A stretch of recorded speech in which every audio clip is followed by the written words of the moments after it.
Hello guys, কেমন আছো সবাই? আশা করি সকলে ভালো আছো আর আমিও ভীষণ ভালো আছি। আজকে আবার একটা রেসিপি নিয়ে চলে এসেছি তোমাদের সঙ্গে শেয়ার করার জন্য। তো বাঙালির খুবই প্রিয় একদম একটা ট্র্যাডিশনাল রেসিপি চিংড়ি মাছের মালাইকারি আজকে তোমাদের সঙ্গে শেয়ার করব আমার স্টাইলে।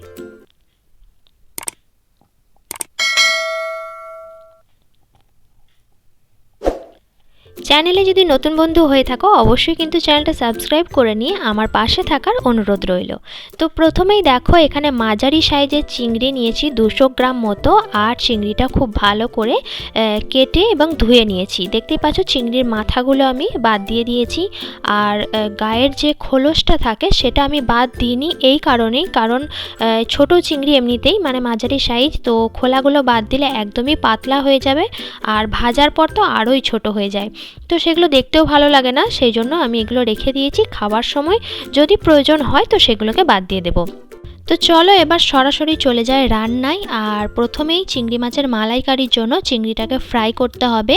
তার জন্য সামান্য পরিমাণ লবণ আর একদম অল্প পরিমাণ হলুদের গুঁড়ো আর 1 চিমটে মতো লঙ্কার গুঁড়ো দিয়ে চিংড়িটাকে মেখে নেব। তো মেখে নেওয়ার পর আমি চিংড়িগুলোকে ভেজে নেব, আর অবশ্যই কিন্তু হালকা করে ভাজবে। চিংড়ি মাছের মালাইকারিতে খুব কড়া করে ভাজলে বা চিংড়ি মাছটাই কড়া করে ভাজলে কিন্তু যে কোনো রেসিপি খেতে ভালো লাগে না, তো সেটা অবশ্যই নিশ্চয়ই সকলেই জানো। তো আমি আরও একবার বলে দিলাম। তো চিংড়িটা ভাজার জন্য কড়াইয়ের মধ্যে নিয়েছি আমি সাদা তেল, অল্প পরিমাণ নিলেই হবে। তো এবার চলো চিংড়িগুলোকে ভেজে নিই, তারপর কি কি করছি সব কিছুই দেখতে থাকো শেষ পর্যন্ত। তো দেখতেই পাচ্ছ হাই ফ্লেমে তেলটাকে গরম করে নিয়েছি, এবার চিংড়িগুলোকে আমি ভেজে নেব। আর চিংড়ি ভাজার সময় একটা জিনিস বলে দিই যেটা আমার সাথে খুবই ঘটে, সেটা হলো চিংড়ি মাছ ভাজার সময় গ্যাসের ফ্লেমটা কিন্তু অবশ্যই হাইতে রাখবে। লোতে রাখলে চিংড়ি থেকে একটা জল ছাড়ে, আর জলটা ছেড়ে একদম তেলের সঙ্গে মিশে যায়, দিয়ে চিংড়িটা একটা দেখতে কীরকম হয়ে যায়। তো জানি না আর কার সঙ্গে হয়, তবে হাই ফ্লেমে করলে দেখো চিংড়িটা কত সুন্দর ভাজা হয়েছে। তো আমার ক্ষেত্রে এটা হয়, সেজন্য আমি এটা ট্রাই করি, সেজন্য তোমাদের সঙ্গে শেয়ার করে দিলাম। তো সব চিংড়ি আমার দেখো ভাজা হয়ে গেছে। তো এবার মালাইকারির জন্য যেগুলো লাগবে উপকরণ সেগুলো হলো, একটা পেঁয়াজ নিয়েছি এখানে আমি, আর নিয়েছি 8 থেকে 10টা মতো রসুনের কোয়া। তো এখানে আমি আদা ব্যবহার করব না, চিংড়ি মাছের মালাইকারিতে আমি আদা ব্যবহার করি না, তোমরা চাইলে অ্যাড করতে পারো, কোনো অসুবিধা নেই। তো এবার এটা পেস্ট করে নিয়েছি দেখো, তো পেস্ট করা হয়ে গেছে। এবার এখানে সর্ষের তেল দেব 2 চামচ মতো, একদমই খুবই সহজ রান্নাটা আর খেতেও কিন্তু ভীষণই ভালো লাগে। তো ফোড়নে দিয়ে দেব দারচিনি, এলাচ এবং লবঙ্গ। এলাচটা অবশ্যই ফাটিয়ে নিও। তো এবার যেটা দেব, পেঁয়াজ এবং রসুনের যে পেস্টটা বানিয়েছিলাম সেটা পরিমাণ মতো দিয়ে দিলাম। এখানে 3 থেকে 4 চামচ মতো অ্যাড করেছি। তো এবার দিয়ে দেব হলুদের গুঁড়ো, জিরের গুঁড়ো দেব 1/2 চা চামচ, আর লঙ্কার গুঁড়ো দেব 1/2 চা চামচ। এখানে হলুদ গুঁড়ো তোমরা যদি না চাও, যদি একটু সাদা সাদা দেখতে পছন্দ করো বা খেতে পছন্দ করো, তো হলুদ গুঁড়োটা তোমরা কিন্তু স্কিপ করতে পারো। তো এবার মশলাটা খুব ভালো করে কষিয়ে নেব। তো কষিয়ে নেওয়ার পর আমি এখানে অ্যাড করব নারকেলের দুধ।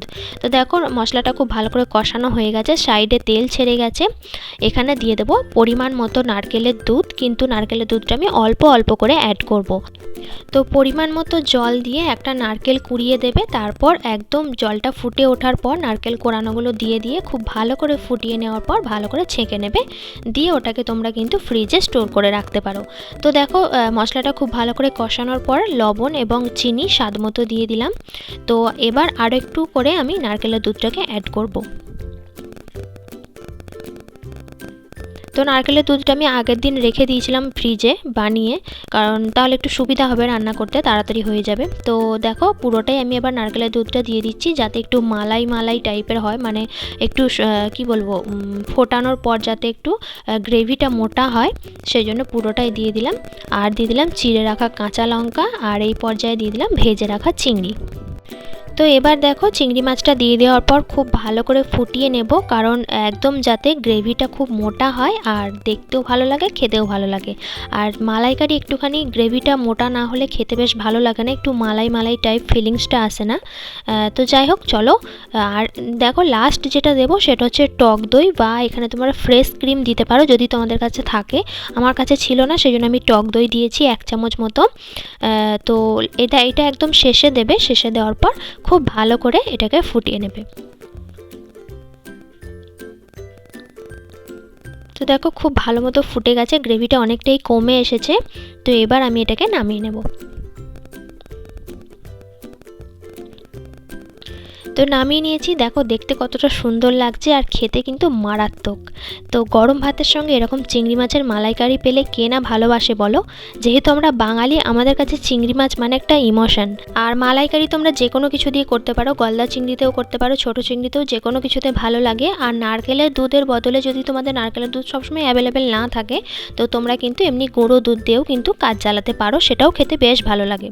তো চলো বন্ধুরা, ভিডিওটি যদি ভালো লেগে থাকে অবশ্যই কিন্তু লাইক কমেন্ট শেয়ার করে দিও। চ্যানেলটি অবশ্যই সাবস্ক্রাইব করে নিও যদি চ্যানেলে নতুন বন্ধু হয়ে থাকো, আর অবশ্যই আমার পাশে থাকার অনুরোধ রইল।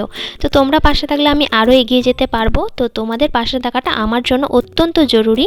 তো চলো আবারও ফিরে আসবো নতুন কোনো ভিডিওর সাথে। ততক্ষণ তোমরা ভালো থেকো, সুস্থ থেকো। আজকের মতো টাটা।